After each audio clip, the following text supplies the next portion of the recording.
Welcome. तो आज बिना टाइम वेस्ट किए मैं शुरू करने जा रहा हूँ एक्सरसाइज 1C का 7 number question C.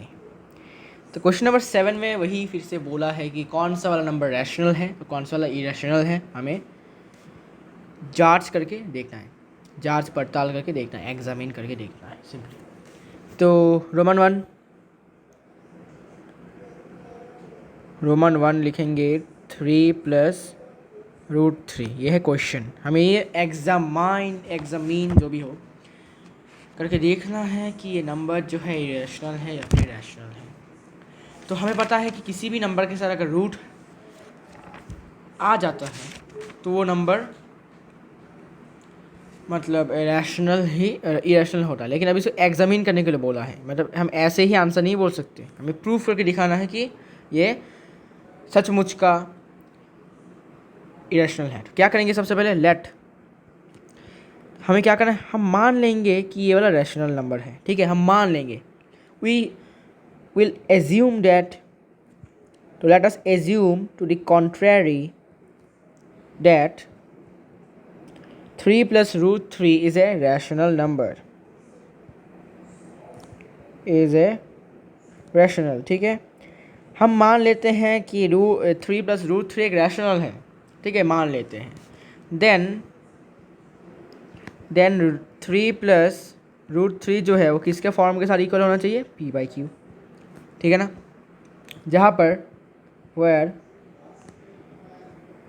p and q are को prime and q is not equal to 0, ये हमेशा लिखना पड़ेगा। ठीक है, तो अभी हम ये देखो एक लीनियर इक्वेशन बन चुका है यहाँ पर। तो इसको हम यहाँ से क्या करेंगे कि हम √3 का वैल्यू निकालेंगे। मीन्स √3 का यहाँ से इस वाली इक्वेशन से √3 का वैल्यू क्या आता है हम देखेंगे। तो इम्प्लाइज करके √3 is equal to p/q -3, which implies is √3 is equal to p minus 3q/q। ठीक है, अभी सिंस मीन्स क्योंकि p and q are integers. देखो p and q are integers, ठीक है ना, और इंटीजर किसका फैमिली है, मतलब किसके फैमिली से है, रैशनल के। तो क्योंकि p एंड q जो है रैशनल है, इसका मतलब क्या कि इसका मतलब क्या, देयरफॉर, थोड़ा वेट करो, लोड होने दो इसको, लोडिंग हो रहा है। हाँ, therefore p minus 3q/q is rational. ठीक है ना, अभी देखो p/q इंटीजर्स है, इसका मतलब क्या, p minus 3q/q is rational number. ठीक है ना, अभी देखो ये वाला पार्ट जो है वो रैशनल हो गया, और ये वाला पार्ट किसके साथ इक्वल है, this part is equal to √3। इसका मतलब क्या, √3 भी रैशनल होना चाहिए। ठीक है ना, तो हम लिखेंगे अभी, सो √3 इज ऑल्सो रैशनल। इसका मतलब √3 भी रैशनल होना चाहिए, है ना, क्योंकि हमने ये प्रूफ कर दिया कि ये जो है रैशनल है। तो ये किसके साथ इक्वल है, √3 के साथ। तो √3 भी √3 भी रैशनल होना चाहिए। बट इसके बाद असली आंसर आता है, but this contradicts the fact that √3 is an irrational। तो यहाँ पर इस सेंटेंस का मीनिंग ये हुआ, लेकिन ये इस फैक्ट को चैलेंज कर रहा है, तो फिर बोल सकते हो अपोज कर रहा है कि √3 एक इरेशनल नंबर है। ठीक है, मतलब ये बोल रहा है कि √3 जो एक इरेशनल नंबर है वो हमें पता है। इस वाले ट्रूथ को, ये वाला जो हमने जो किया एजम्पशन, जो बोलते हैं हम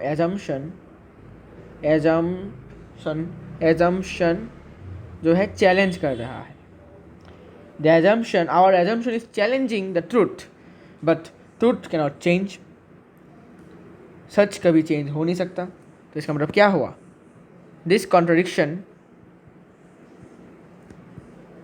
this contradiction, if contradiction was, sorry, the contradiction has arisen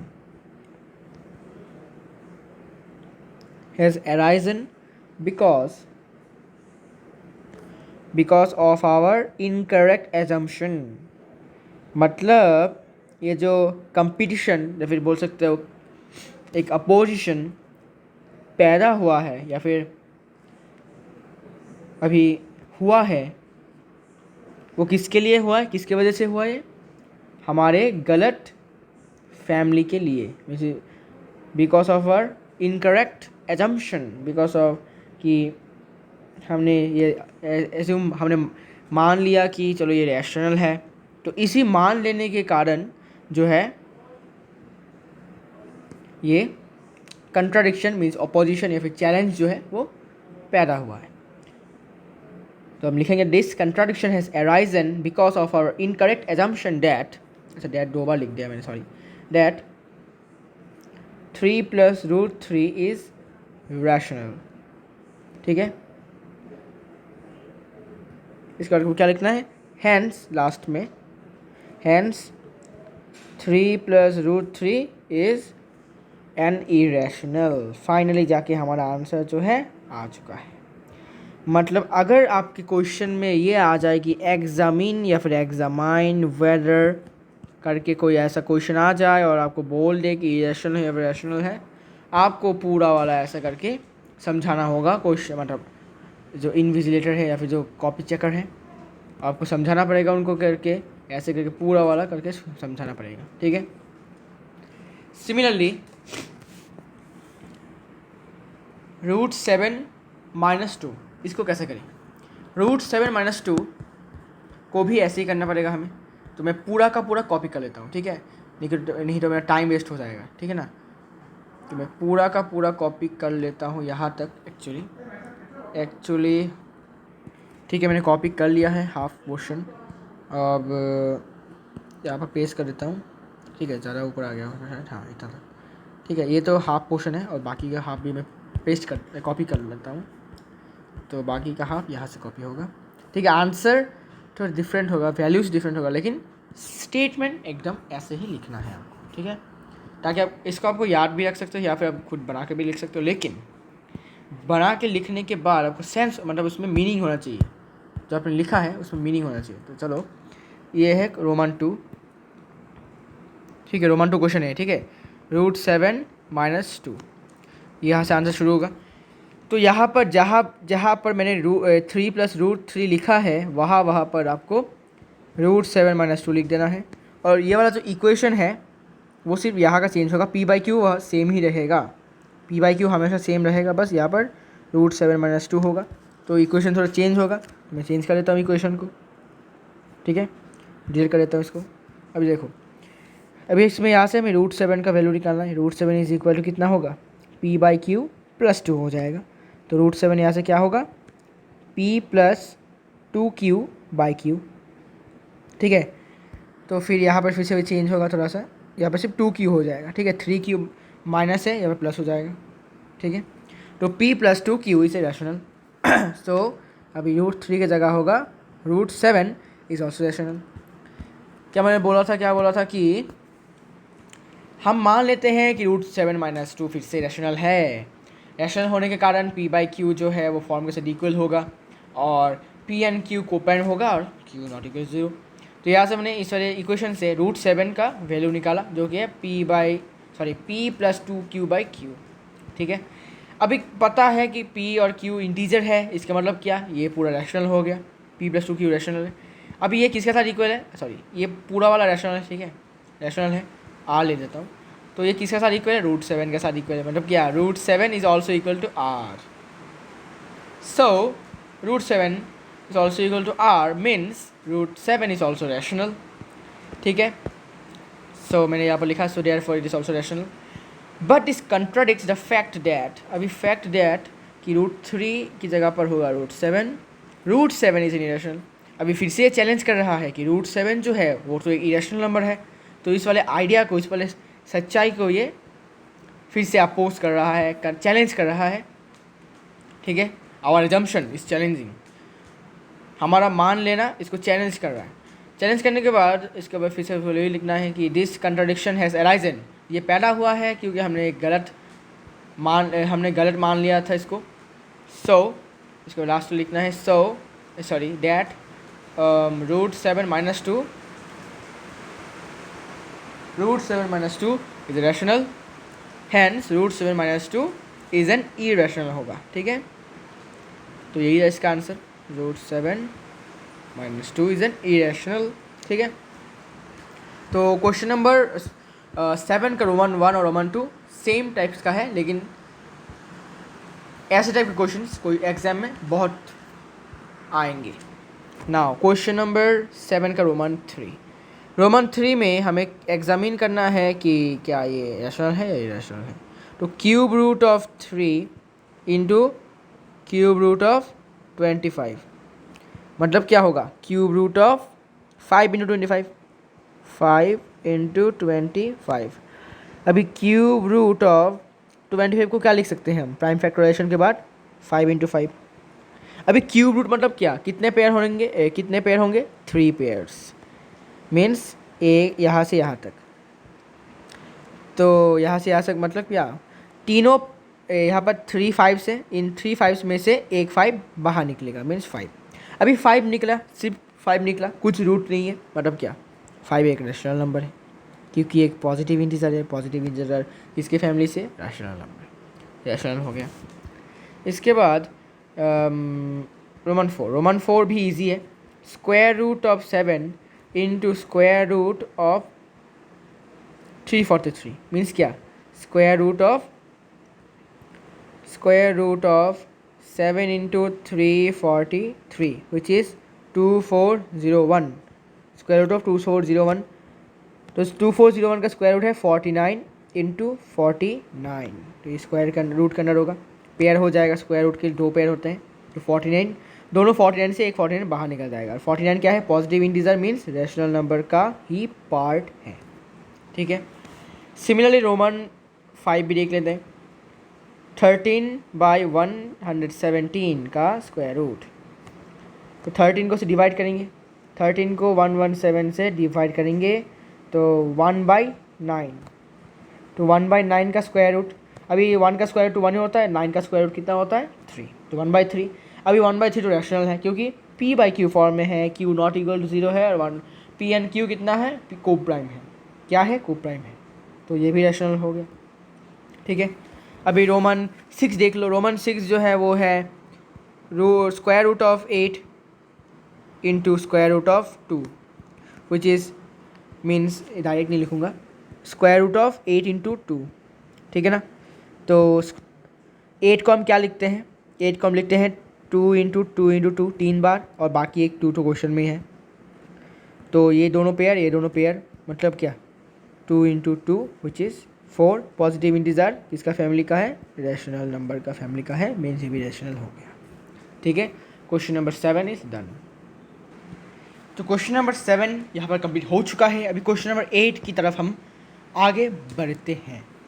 question number 8 में बोला है insert a rational and an irrational number between 2 and 2.5। तो मैंने एक ट्रिक आपको बताया था कि कोई भी दोनों नंबर के बीच अगर हम एक रैशनल नंबर ढूंढने जाते हैं तो हम क्या करते हैं, a+b/2, a+b/2, ये है रैशनल नंबर निकालने का फॉर्मूला, और इरेशनल नंबर का फॉर्मूला है a इंटू बी। ठीक है, अगर कोई भी दोनों नंबर के बीच में एक ओनली वन रैशनल या फिर ओनली वन इरेशनल नंबर निकालने का फॉर्मूला है ये। ठीक है, तो अभी गिवन है 2 and 2.5, तो रैशनल नंबर इसमें बोला 1, ठीक है, तो rational number lying between 2 and 2.5 is equal to 2 + 2.5/2, ठीक है, which is 4.5/2 which is 2.25। ठीक है, तो ये है एक rational number lying between them. अब इरेशनल नंबर के बारे में बात करते हैं।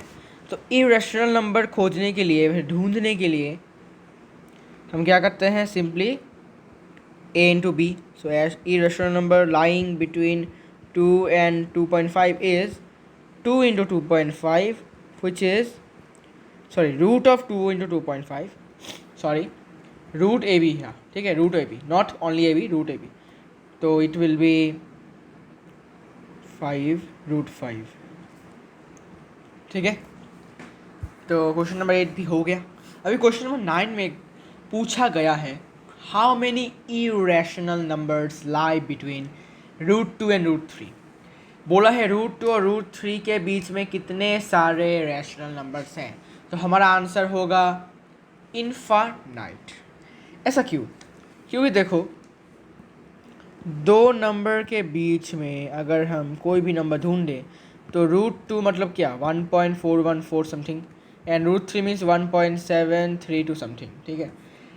तो आप समझ, अब बोलोगे कि 1.7 से 1.732 समथिंग से अगर हम 1.414 समथिंग माइनस कर दें तो हमें आता है, आंसर आता है 0.328। मीन्स इतने नंबर्स ही हमें मिलेंगे, लेकिन आंसर में ऐसा नहीं है। अभी देखो 1.414 को हम क्या लिख सकते हैं, 1.414 अच्छा 41 नहीं, 410041, उसके बाद 0000041, ऐसे करके लिख सकते हैं, ठीक है। ऐसे करके कितने सारे नंबर्स हैं आप सोच ही सकते हो, इनफाइनाइट नंबर्स है, ठीक है। इसीलिए बोला जाता है कि कोई भी किसी, अगर मैं बोलूँ 1 और 2 के बीच में कितने नंबर्स हैं तो बोलोगे कोई भी नहीं, लेकिन एक्चुअली इसके दोनों के बीच में इनफाइनाइट मीन्स क्या, इनफाइनाइट नंबर्स के, इनफाइनाइट नंबर्स ऑफ नंबर्स हैं, infinite number of numbers, infinite number of numbers are there, ठीक है। तो क्वेश्चन नंबर 9 का आंसर कितना होगा, इनफाइनाइट। ये पहला पार्ट का आंसर है। दूसरा पार्ट का है, find any 3 irrational numbers lying between √2 and √3, ठीक है। तो कैसे करोगे, सिंपली इसको करने के लिए आप क्या कर सकते हो कि √2 है 1.414 something and √3 is equal to 1.732, ठीक है। तो इन दोनों के बीच में आप कोई भी एक नंबर लिख सकते हो, कोई भी 3 नंबर लिख सकते हो, मतलब इन दोनों के रेंज के बीच में होना चाहिए, ठीक है। तो I will write question number 9। तो वी हैव, अच्छा चलो मैं लिख देता हूँ, ये पार्ट 2 का आंसर है, ठीक है। We have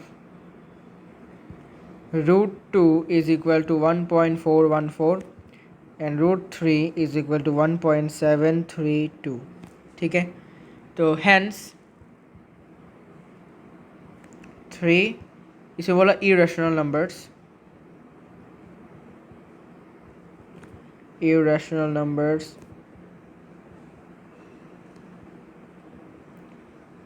lying between √2 and √3 are as follows. तो वी कैन राइट 1.414 के बाद से भी लिख सकते हैं 1.501, फिर 001, फिर 0001, फिर 00001, ठीक है। ऐसे करते करते चलता रहेगा, ये एक नंबर है। तो पहला नंबर कौन सा है, ये वाला है। दूसरा नंबर क्या लिख सकते हैं, वी कैन राइट 1.601, 001, 0001 और 00001, ऐसे करते करते चलता रहेगा। सिंपली क्या करना है, रिपीट नहीं करना है कोई भी सीक्वेंस। देखो यहाँ पर एक बार 0 था, इसमें 2 बार 0 है, इसमें 3 बार 0 है, यहाँ पर 4 बार 0 है, ठीक है ना। ऐसे करते करते रिपीट नहीं होना चाहिए कोई भी सीक्वेंस। इसके बाद तीसरा नंबर ले लेते हैं, सपोज 1.71001, 0001, 00001, ऐसे करते करते चलता रहेगा, ठीक है ना।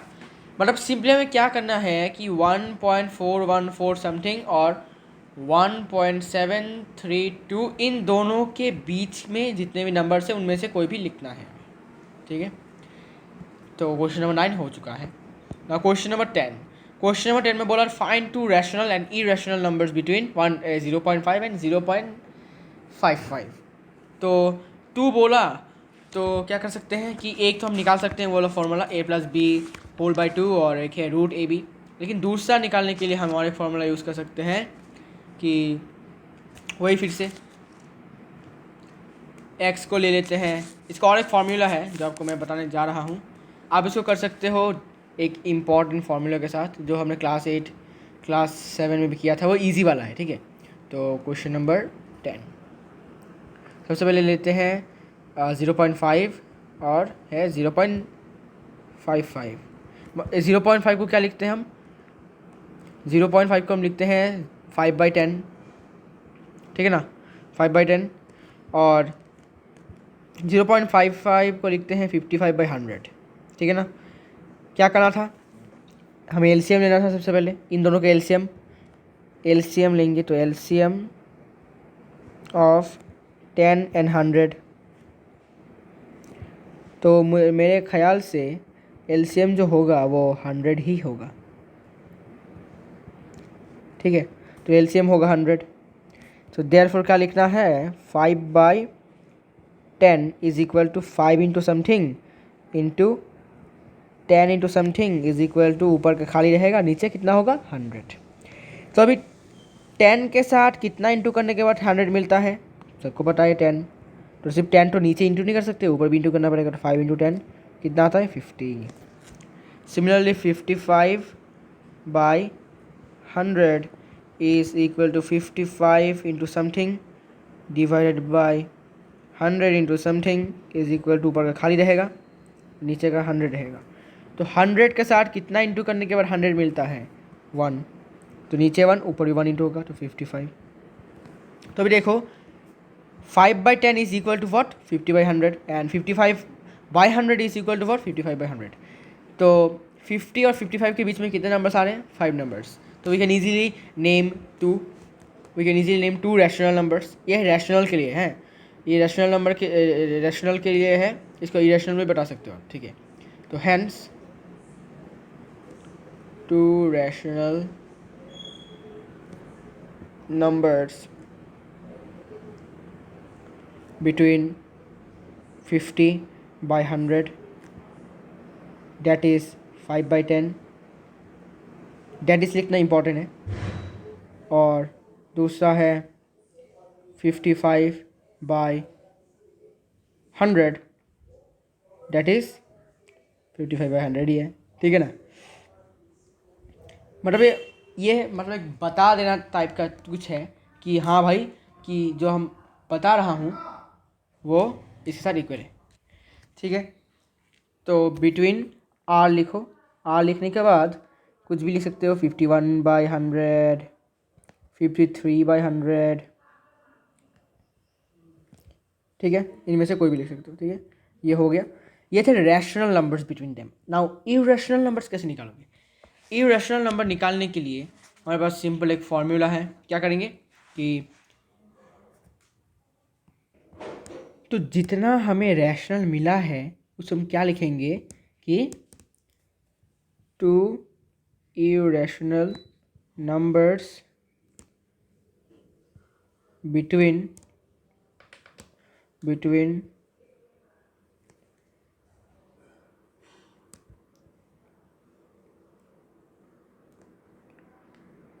50/10 and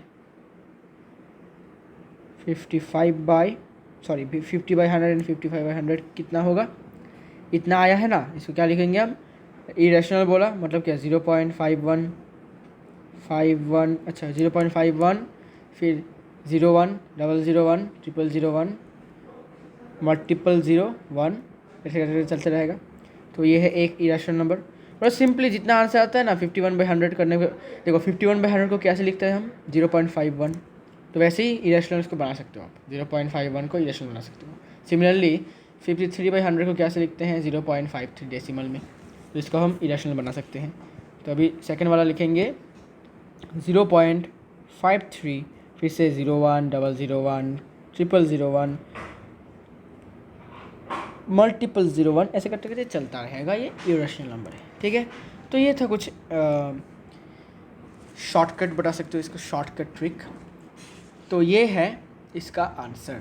नाउ क्वेश्चन नंबर 10 हो चुका है। क्वेश्चन नंबर 11, क्वेश्चन नंबर 11 आपको खुद करना है, because you need to practice.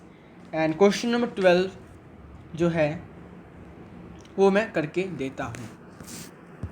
Question number 12, question number 12 में बोला है कि दो इरेशनल नंबर्स गिवन है, 0.21211, 21112, ऐसे करके चलता रहता है ये नंबर। और दूसरा है 0.20, फिर 200, फिर 2000, फिर 2, इसके वजह से चलता रहता है, ये गिवन है। इनके बीच में हमें दो रैशनल नंबर्स ढूंढने हैं। ठीक है, तो सबसे पहले ये लिखेंगे कि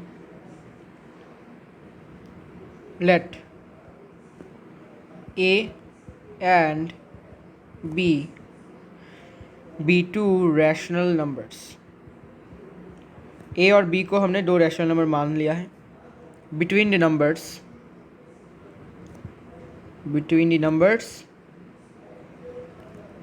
इसको मैंने A नाम दिया, अच्छा नहीं, इसको A नहीं दूंगा, इसको X नाम दे देता हूँ, इसको Y नाम दे देता हूँ। मैंने ऐसे क्यों दिया, ये आपको दिखाना नहीं है एग्जाम में। एक्चुअली मैंने क्या किया कि टाइम बचाने के लिए मैंने इसको ऐसे लिख दिया। ठीक है, आपको ये वाला जो नंबर है आपको यहाँ पर लिखना है और वाई वाले को यहाँ पर लिखना है। ठीक है, अभी मैं लिखूँगा नहीं क्योंकि टाइम वेस्ट हो रहा है मेरा ज़्यादा। ठीक है ना, मुझे कंप्लीट करना है वाला एक्सरसाइज। तो late A and B be two rational numbers between X and Y। ठीक है, नाउ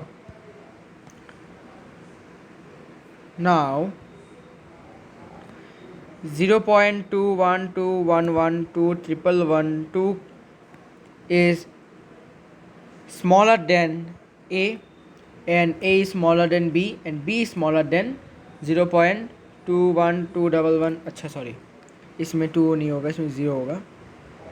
ठीक है, इसमें 000। ठीक है, 21211 ऐसे करते चलता रहता है। ठीक है, इसका मतलब क्या हुआ कि ये इन दोनों नंबर्स के बीच में है। ठीक है, नंबर्स के बीच में है, तो हम A को क्या लिख सकते हैं, 10 we can write A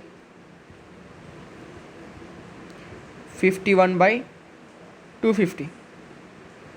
ठीक है, तो 51/250 कहाँ से आया, ये 51, इसको हम जब डिवाइड करेंगे तो we will get a number which is greater than A and which is greater than B। ठीक है, तो A को जब एक जो है वो 51/250 है, मतलब जब इसको डिवाइड करेंगे तो हमें एक नंबर इससे बड़ा नंबर मिलेगा और इससे छोटा नंबर मिलेगा। और B को लेना है, B इज इक्वल टू 103/500। ठीक है,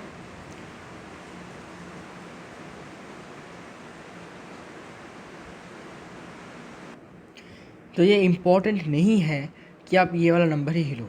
ठीक है, इन दोनों नंबर के बीच में इन्फाइनाइट नंबर्स हैं, तो आप कोई भी ले सकते हो, लेकिन मैंने ऐसे लिया।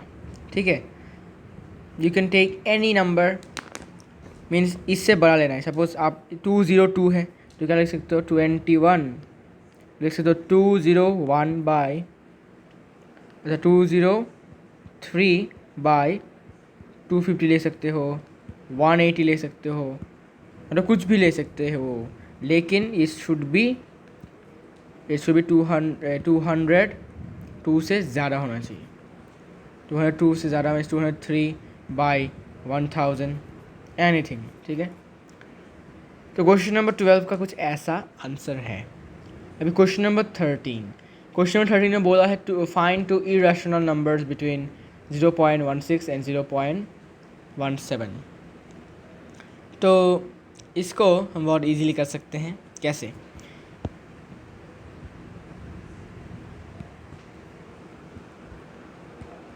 सबसे पहले बोला है 0.16 एंड 0.17। तो इनके बीच में इनफाइनाइट नंबर्स हैं। इनफाइनाइट में क्या लिख सकते हैं हम?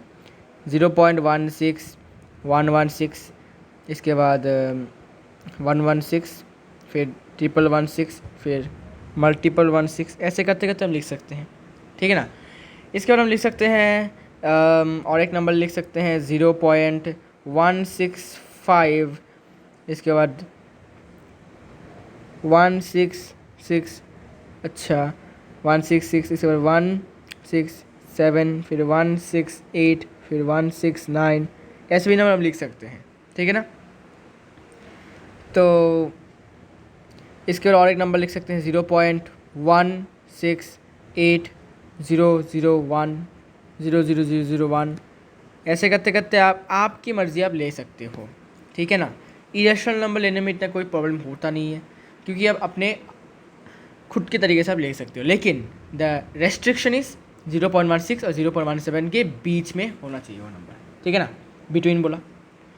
ठीक है। तो क्वेश्चन नंबर 13 आपका मर्जी का आंसर हो सकता है। यहाँ पर किताब के साथ जो मिलेगा, मिलना पड़ेगा, मैच होना पड़ेगा, it doesn't matter, just you have to answer, your answer should be correct, means it should be between 0.16 and 0.17। ठीक है ना। तो this is the end of this exercise, और ट्रू फॉल्स तो आप खुद ही कर सकते हो, तो this is not a matter. So this is the end of this exercise. In the next exercise, we will face some questions on regarding rationalization.